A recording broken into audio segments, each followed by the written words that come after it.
C'est complètement délirant. Ils ont franchi le territoire du Donbass. Évidemment, pour protéger les communautés russes, il y a eu 15 000 morts dans la guerre du Donbass. Il faut arrêter de gommer la réalité historique. Mais l'agression a été russe sur le territoire du Donbass.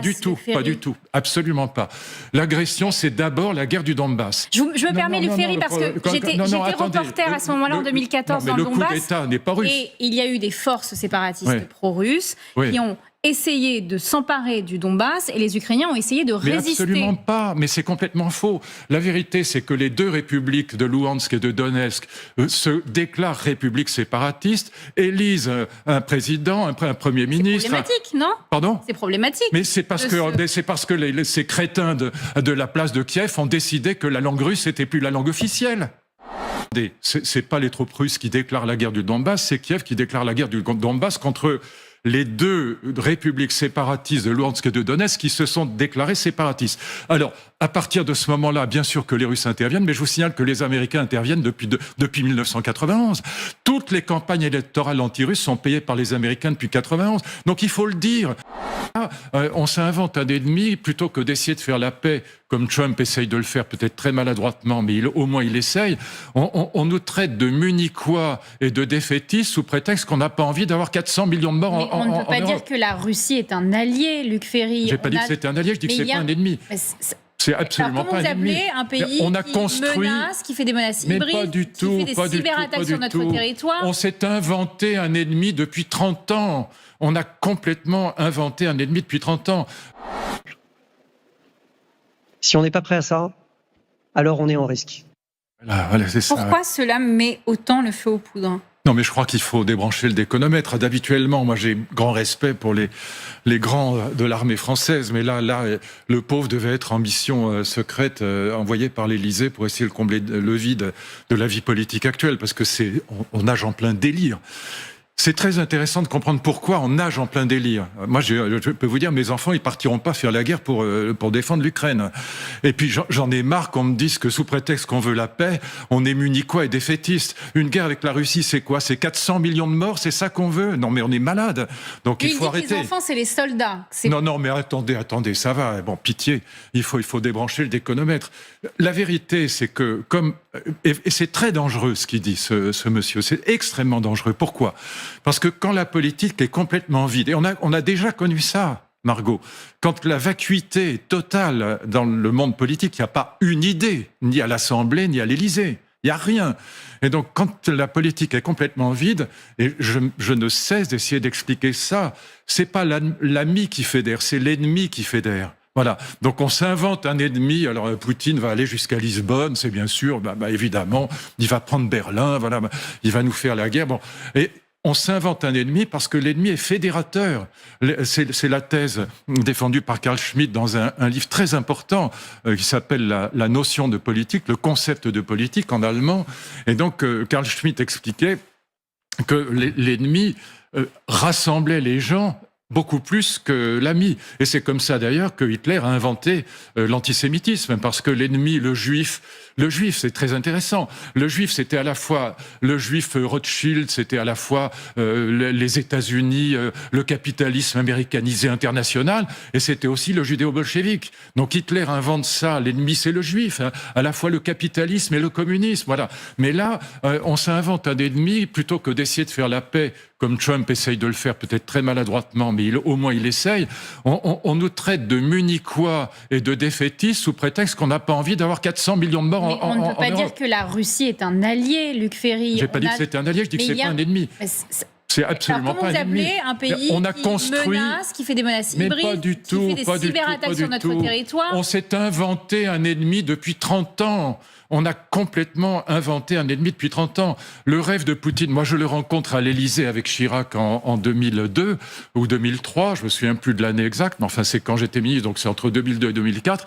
Et le rêve absolu de Poutine, c'est d'être arrimé à l'Union européenne. Mais c'est un adversaire et demander qui a été à Védrine... par la revue stratégique. Pardon ? c'est un adversaire qui a été désigné par la revue stratégique. Mais je m'en fiche de la revue stratégique, ça m'est complètement égal. Ce qui se passe aujourd'hui, il faut que ceux qui nous écoutent le comprennent une bonne fois.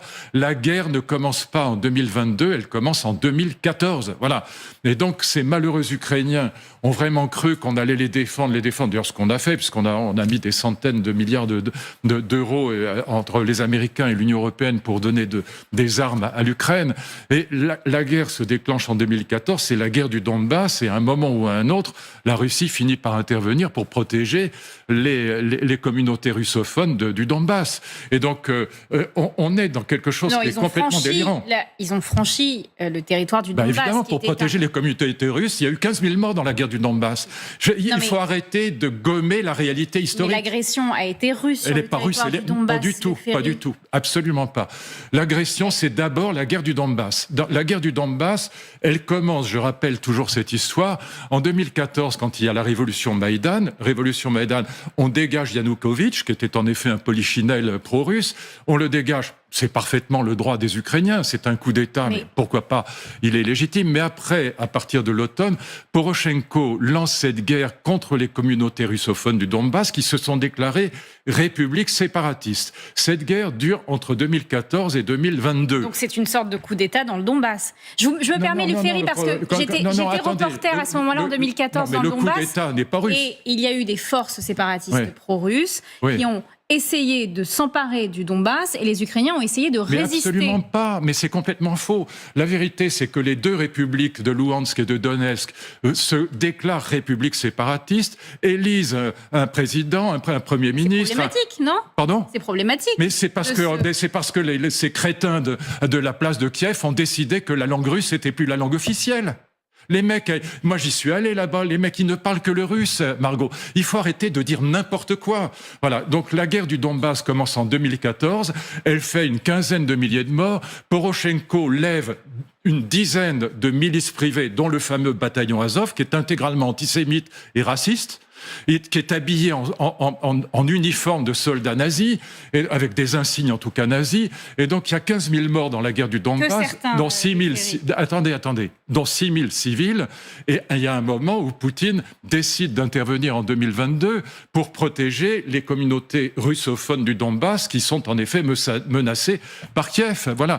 Et lisez le livre d'Edgar Morin. Edgar Morin n'est pas un fasciste, il dit exactement ce que je vous dis là. Oui, mais d'une guerre à l'autre. Donc c'est la vérité historique. À nouveau, parce que j'étais sur le terrain à ce moment-là, et j'ai vu des troupes russes se mettre contre les Ukrainiens, essayer de les massacrer sur le territoire du Donbass également. Non, attendez, c'est pas les troupes russes qui déclarent la guerre du Donbass, c'est Kiev qui déclare la guerre du Donbass contre les deux républiques séparatistes de Louhansk et de Donetsk qui se sont déclarées séparatistes. Alors, à partir de ce moment-là, bien sûr que les Russes interviennent, mais je vous signale que les Américains interviennent depuis 1991. Toutes les campagnes électorales anti-russes sont payées par les Américains depuis 1991. Donc il faut le dire. Alors je sais que c'est pas politiquement correct ce que je vous dis là, mais c'est la vérité. Lisez le livre d'Edgar Morin, qui encore une fois est tout sauf un fasciste, s'appelle D'une guerre à l'autre. Il a entièrement raison. Et écoutez ce que dit Hubert Védrine, qui n'est pas non plus un fasciste, ce qu'il dit sur la manière dont on a rejeté la Russie vers la Chine depuis 30 ans maintenant. Si Chirac était encore là, il n'y aurait pas eu cette guerre. Alors, ces propos vous appartiennent, je le rappelle, pour la chaîne Luc Ferry. Revenons sur ces propos du chef d'état-major des armées. Est-ce qu'au fond, le problème, c'était le fond ou la forme pour vous ? Non, c'est les deux, c'est absurde. Voilà, moi je n'enverrai pas nos enfants aller faire la guerre pour l'Ukraine. C'est grotesque. Et donc, qu'est-ce qu'on veut faire ? Une guerre avec la Russie, encore une fois, c'est 400 millions de morts qu'on aura si on a une guerre nucléaire. Est-ce que c'est ça que veulent les Français ? Mais certainement pas.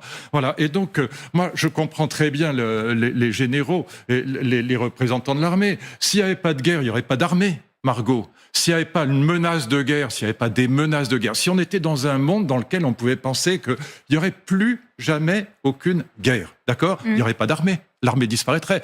Donc les généraux, les membres de l'armée, ils ont besoin de la guerre pour exister. Et en plus, ils ont besoin qu'on les arme. Donc s'il y a une menace de guerre, ça les arrange d'une certaine manière, puisque c'est leur métier. Et puis ça permet de dire, on a besoin d'armement, on a besoin d'argent, etc. Donc je comprends parfaitement la logique de ce militaire. Je pense qu'il est envoyé, encore une fois, en mission, en commando, si je puis dire, par le président de la République. Parce que le président de la République, il n'a plus que ça pour exister. Mais tous les services de renseignement disent qu'il faut se réarmer massivement. Non, par pitié, il faut faire la paix. Voilà. Sur la scène internationale, il faut se réarmer face à une Russie, face à il faut faire la paix. Voilà, il faut faire la paix. La guerre n'est jamais la solution. Voilà, il faut faire la paix, y compris avec la Russie, parce que je vais vous dire, la Russie, elle va pas déménager de l'Europe, du continent européen. Il est peu probable que la Russie s'exile en Australie. Pour tout ce qu'on a obtenu avec cette guerre absurde, c'est d'avoir Poutine comme chef du Sud global aujourd'hui. C'est absurde ce qu'on a fait depuis le début, c'est absurde. Il fallait appliquer les accords de Minsk, 2014-2015, Minsk 1, Minsk 2. C'était la seule solution et nous, quand je dis nous, je parle de nos chefs d'État et de gouvernement européens, nous n'avons pas voulu appliquer les accords de Minsk. Tout part de là. Et encore une fois, tout part de la guerre du Donbass. La guerre ne commence pas en 2022, c'est pas vrai. C'est un mensonge éhonté. Donc la guerre commence évidemment en 2014 et c'est une catastrophe de ne pas avoir appliqué les accords de Minsk. Mais aujourd'hui, on se retrouve dans une situation. En 2022, mais attendez. Quand on a perdu la guerre, on le paye. Il y a un pouvoir fantoche en Ukraine. L'Ukraine a perdu la guerre aujourd'hui. Et si on ne fait pas la paix, de toute façon, ce qui se passera, je vais vous le dire, ce qui va se passer, c'est pas très compliqué à comprendre. Poutine continuera à avancer jusqu'à Kiev. On va tout perdre. Il continuera à avancer jusqu'à Kiev, sauf si on déclare une guerre contre la Russie. Vous avez envie de déclarer une guerre contre la Russie, une guerre qui sera une guerre nucléaire? C'est absurde. Voilà. Et tout ça parce qu'on n'a pas été fichus, nous, Européens, crétins d'Européens, on n'a pas été fichus d'imposer la paix entre ces deux nations fratricides, qui sont des frères. Vous allez en Ukraine, ils parlent tous le russe. C'est absurde ce qui se passe aujourd'hui. La paix est la seule solution. Et je dis ça, je suis pas munichois ni défaitiste. De toute façon, j'ai 75 ans, c'est pas moi qui partirai faire la guerre, ni vous.